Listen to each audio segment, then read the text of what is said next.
Okay, well, so excited to be hosting this panel. We have a fabulous panel of guests here. I'm Tanya Prive, Managing Director of Silicon Foundry.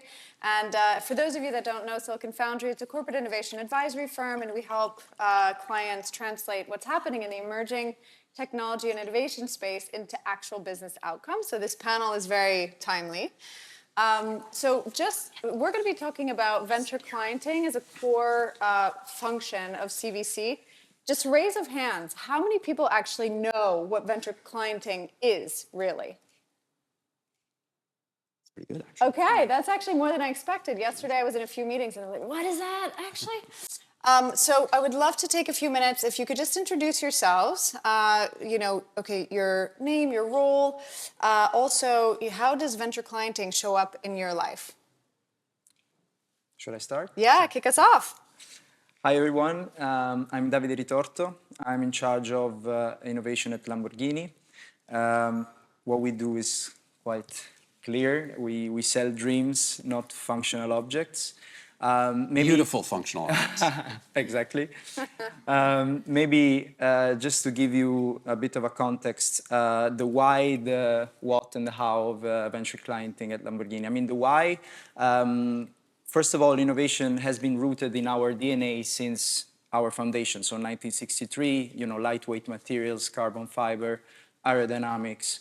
And especially now, we sit in a peculiar market environment. We sit at the intersection of two of the most disrupted industries. The automotive, also here it's quite well known why, but also luxury. Luxury is also another disrupted industry, like the overarching values of luxury are changing. And what we do at Lamborghini, what is innovation for Lamborghini? It's a mean to enhance the desirability and exclusivity of our products and our experiences. And also we need to do that in an efficient way. So we also look at process innovation, industrial operations, and we'll also look at enablers. So of course, AI, HR tech, and sustainability. How we do that? Very recently, we launched this Open Innovation Hub at the company that I'm leading, and this is like a strategic layer in the company. I'm reporting to the Chief Strategy Officer, and we have 21 innovation ambassadors in the business unit, and we provide services to the business units. Venture clienting is one of the services that we provide, and startups gives us the possibility to tap into interesting technologies and to also to stay, let's say, awake on future trends. So that's a bit the background and where venture clienting sits in the organization. Amazing, thank you. Hi, everybody. My name is Terry Doyle. I'm the managing partner of Telus Global Ventures. We have about $1 billion under management. We invest about $100 million a year.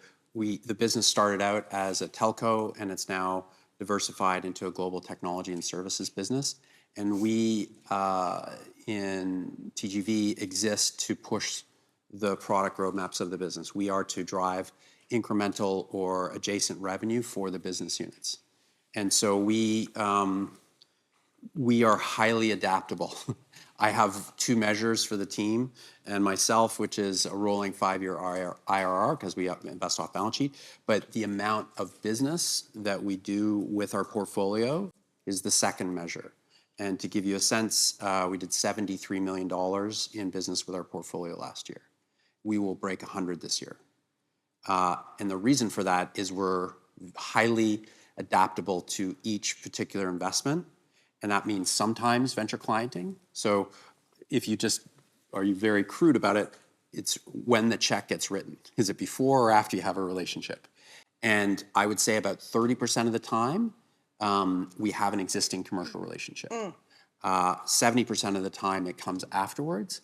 And that's actually based on, I'll call it the progressive view of the business units and how they see the marketplace.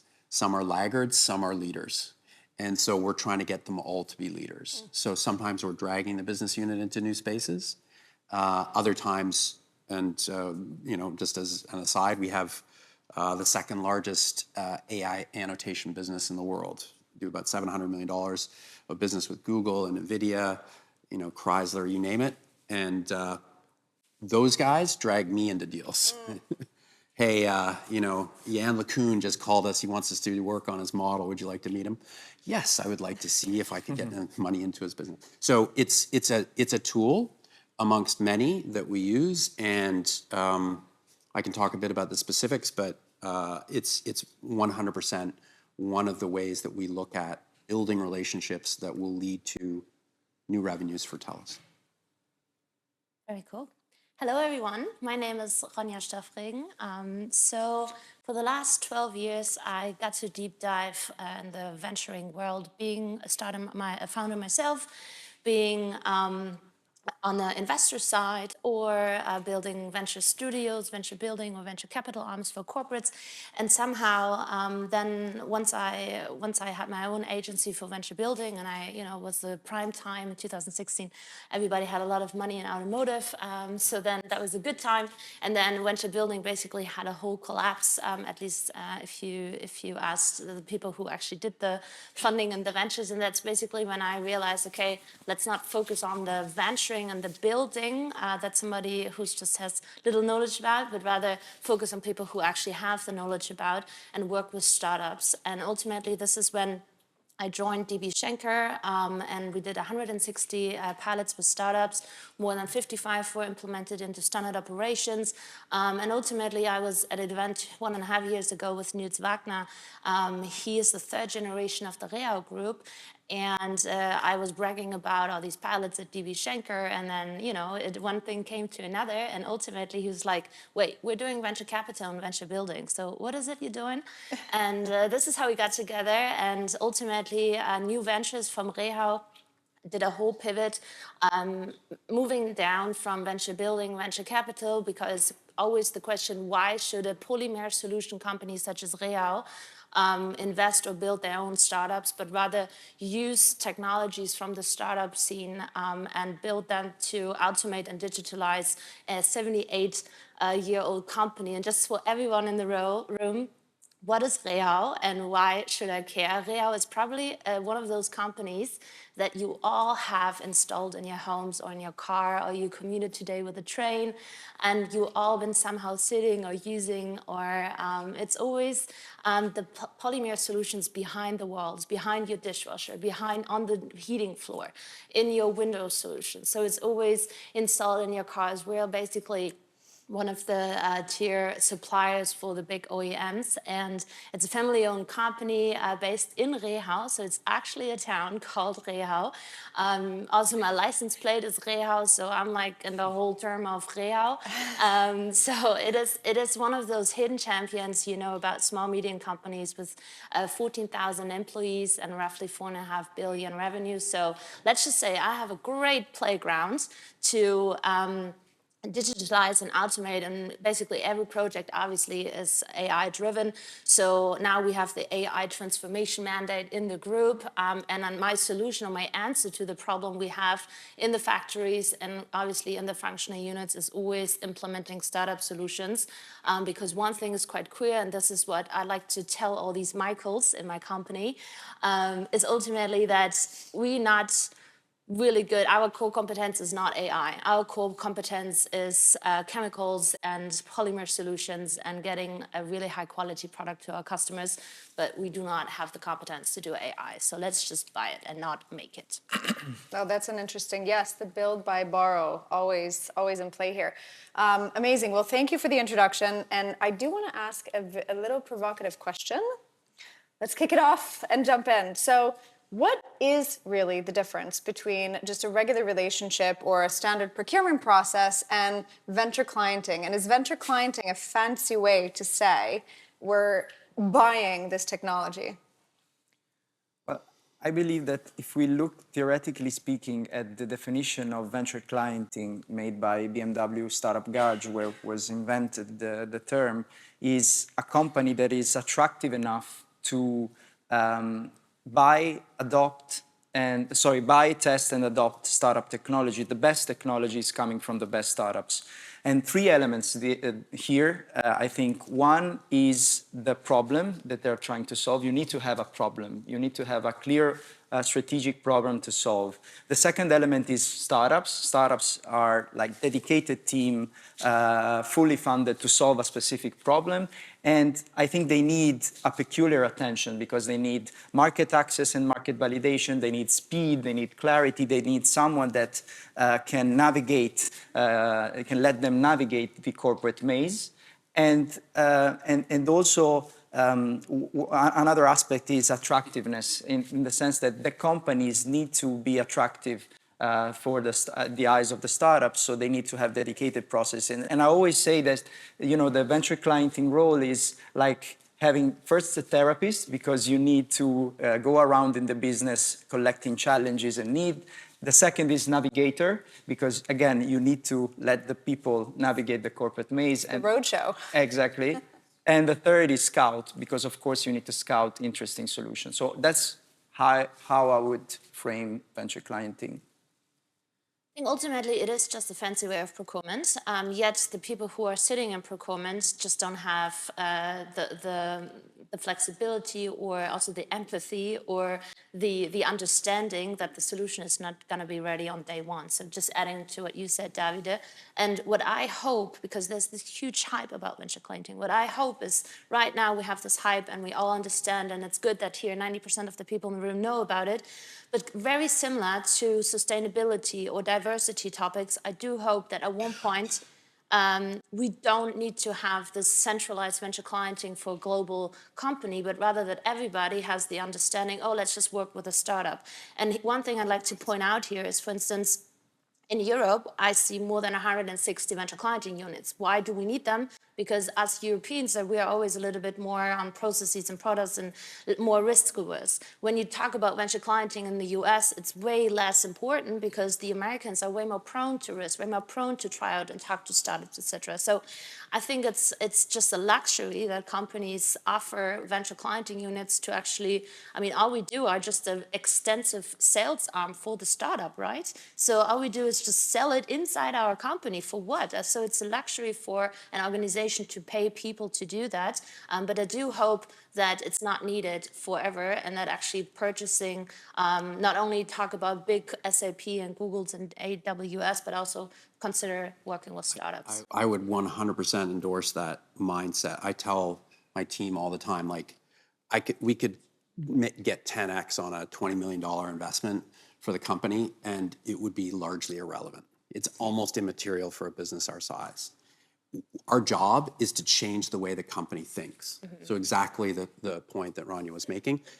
I actually see venture clienting as one way is to think about it is it's a longer due diligence process. Mm-hmm. It surfaces things that will go right and wrong within the relationship, which you can then supplement, de-risk, mitigate when you do write a check. It can sometimes lead to you saying, we're not going to put money into this business, right? So I'll think of it as like a longer due diligence period. It surfaces, I think the two are very complementary, and we try to use a check and a commercial relationship to support each other. So if we learn very quickly that like pricing is becoming an issue, as we have a venture clienting, a relationship in commercial, we will use our equity check to get most favored pricing, right? Or we start to recognize the real draw of this product in the startup, and we'll use the equity investment to actually get information rights, build a path to control, because we think we might want to buy the business. So I think it's more like a due diligence tool in a lot of ways for us. One of the things that I really love that you kind of echoed is, you know, venture clienting is really a means to a vehicle to help kind of transform the mindset internally.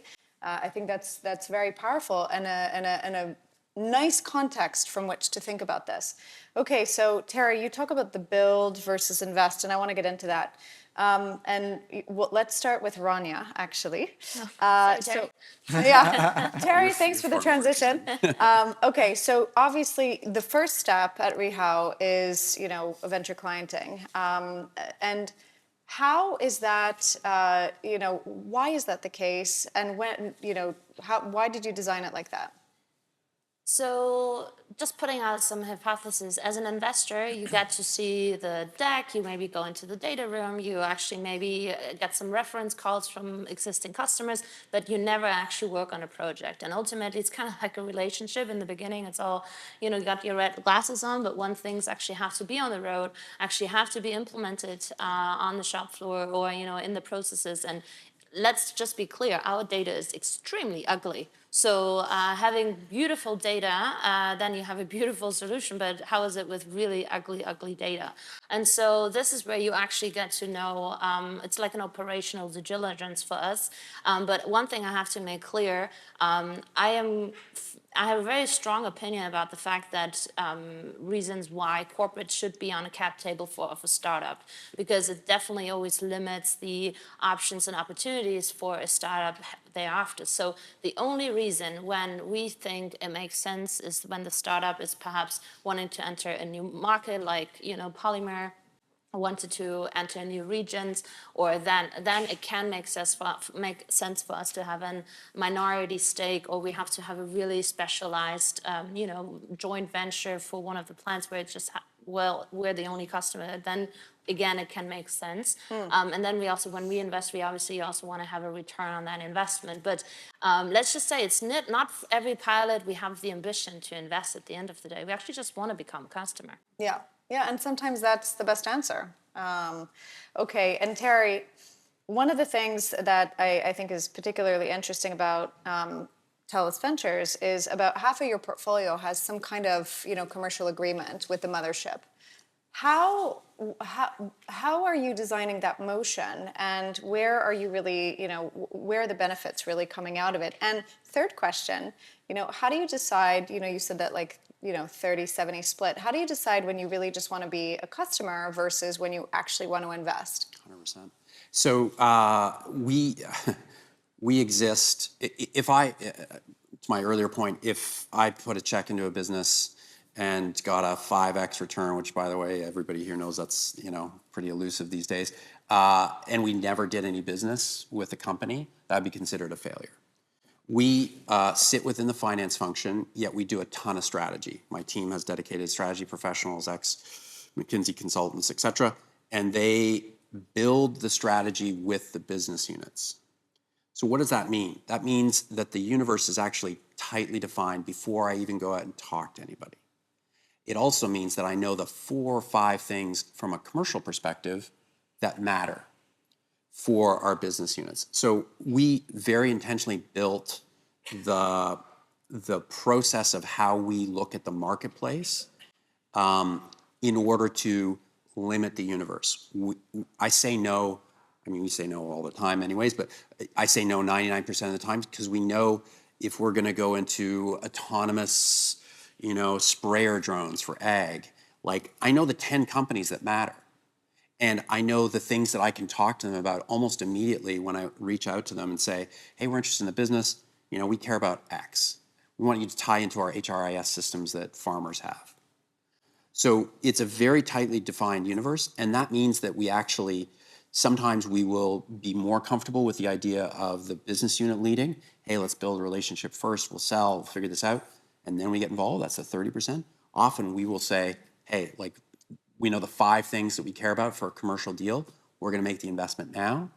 And by the way, we'll use that investment to lever great commercial terms for our partner in the business unit. So it's, again, I'm a recovering lawyer, so I structure things a lot. But we have a ton of tools, especially if, like me, you have a single LP and he can call you at 6:30 in the morning West Coast time and bark at you about something that's not going right. It means you've got a lot of latitude, and you should structure each opportunity that in the best way to achieve your goal with that particular company. Taking a cookie cutter approach really doesn't work. And so for us, that's led to a super high attach rate since I've been running the team for the past 3 years, we have a 80% attach rate, commercial to equity investment. And we've also implemented other things, which I'd encourage everybody here to consider. We actually goose our performance of our teams by giving RSUs to the product managers inside the business unit to make sure, let's say, a POC gets done. And let me tell you, when you have a list of 15 things you're supposed to do, but somebody's like, here's an extra $20,000 or $30,000 if you help us achieve these, aspects of the business case, it pops up to the top. Money speaks. That's great. Oh, that's very smart. Okay. And Davide, Lamborghini today does not invest in startups. So that equation for you is not on the table right now. So how do you think about, solving strategic challenges between, kind of the venture clienting, or do you build it internally? Or I know you have, sort of like access on the holding company through VW, like a consulting group. How do you know and work through that decision tree of the build, buy, or co-develop? Yeah, that's a good question. I think that's the main point, also political point internally sometimes. I would say that the main questions we ask ourselves is how strategic is the problem? First of all, the problem is enough clear and is like linked to one of our search fields in the corporate strategy. So that's the first thing. And then how strategic for us is the ownership of the solution and the IP? And the other question is how mature is the technology we need to solve that problem, or how fast evolving? Because if fast evolving, we may be running on a treadmill. So we need someone that fully dedicated to develop that technology, and maybe can be a startup. And so the other question is how well we know the space. So let's say how much we know the space, how well we have a sort of coverage in terms of internal capability to tackle that challenge. If not, maybe we are not even ready to understand, and there is an information asymmetry with even like a traditional supplier. So we may use startups also to understand a bit the technology space and the problem better, to then scale the solution through a tier one supplier. So that's the reasoning we have. Can I interrupt and ask? Yeah. Do you ever have any of your colleagues say, hey, we just made this company successful because we're Lamborghini and we've shown the value of what they're doing.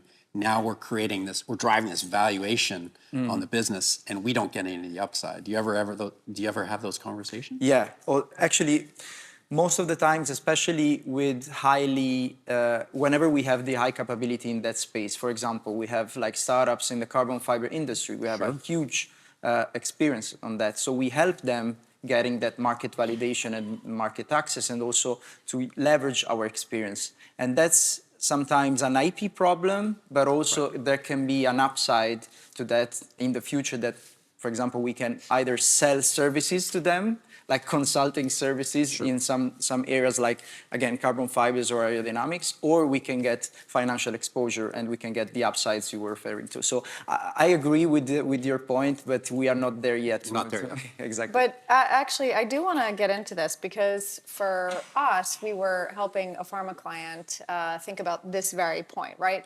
The prestige of the brand, and this could go across anyone here, the prestige of the brand by association creates this increase in valuation, right? And this also goes for investing and venture clienting. So 2 questions. One, have any of you thought about capturing upside outside of investing? And if so, what levers have you pulled? And 2, how do you deal with the tension of, all right, now we are venture clienting with this particular startup, it's going really well, and it's pushing up the valuation. Now you want to invest, but you're investing at a higher clip. Yeah. How do you deal with that? I'd love to take on this. So once you're an entrepreneur, you're always an entrepreneur. So for instance, we have 2 examples, just to make it quick. One is we have integrated a startup called Langdoc. We're really happy with them. What they do is giving us access to all of the 50 plus large language models. And so now obviously we build agents and workflows for our company, and it works great. But now, obviously, we have a lot of customer or supplier relationships too. So now we start with Langdoc, but also with other partners, to commercialize our trainings, our workflows, our agents to customers, but also to suppliers. So we're basically obviously operate. We have our own P&L, so we operate like an in-house consultancy. So I'm selling these workshops left and right with the tool of somebody else. So I'm just going, piggyback. Somebody else is building the tool. That's nice, but I'm making actually like they make 20 euros a month. I make like 5,000 for building those agents and all that. And then another good example is once, oftentimes in the last years I would always be asked, yeah, Rania, you implemented this solution. Can we have a reference call? Now, I obviously with all these events, just like today, and all the others on LinkedIn, etc., I'm basically explaining how this startup solution has been implemented in our company and how it saves money, and then basically being making a revenue share if I'm promoting this company to another. Because as I said before, we're the internal sales guys for Rehau, but obviously I'm exchanging with not just family companies, but with every other industry companies. And so if they get then a pilot coming from my reference, I make sure that before I align that I'll get a kickback on that, because I have my own P&L, so I'm interested in making some money. That's smart. Yeah, shared revenue. Yeah, I sure like it. Yeah, great. Yeah, I think you can do, again, I think of the expansiveness of value creation, and it can be revenue share, it can be opening up new markets or new customers. I also think IP. So we have an instance where we acquired a platform through a previous acquisition. We actually asked the startup in our portfolio to take it on for us because we were crap at running it. And by the way, like being able to say that to your colleagues in a way that's diplomatic and get them to agree to make change is a whole challenge. But then roadmap development, we absolutely will, once we start to see a certain level of gravitational pull in a direction, recognize that the startup is better at doing development than we are, and we'll say, cool, we're about to make this investment, we'd like you to focus on, and we can guarantee you business because we know our business, et cetera. So I think the key is to, again, like be expansive in what value creation is, and revenue share is great, but it's not just, it's, warrants and all the things, that's great, but think of it as how do we build, like that's what I care about every day is how do I build a business? Yeah.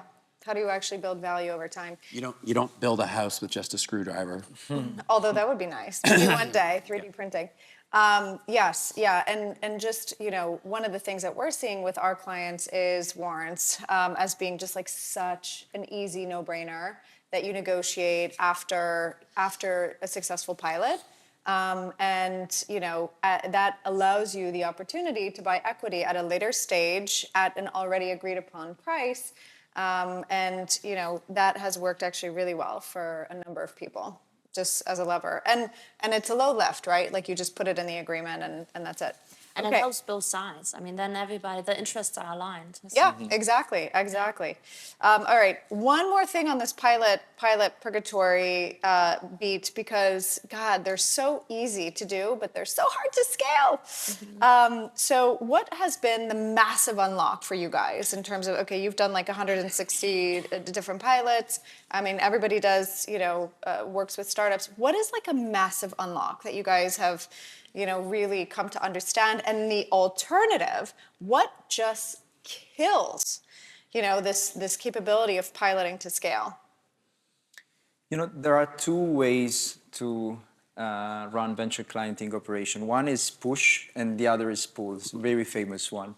The push is when you, again, push solution, push cool startups in the business without anyone asking for it. And the other way to do that is pull. So you start from the problem, you start from collecting the real needs from the business, and you attach those needs to a business owner. So I think that dynamic of starting from the problem and having someone who's like sponsoring that initiative is, let's say, one of the best way to scale POCs. And of course, you need to have a committed budget and top-down commitment after the POC is successful. So you need to design POCs around an objective. So I would say those three things. So start from the problem, top-down visibility and top-down commitment, business ownership and budget of course, budget is needed. Who pays the budget, though? For us, in our case, the idea That's is always the tension, no? yeah, is to fund the POC phase and to let the business units scale after that. Okay. I know we're kind of running out on time. Do you want to? Good. No, we're just saying thank you. All right. Thank you so much. I'm sorry. Thank you.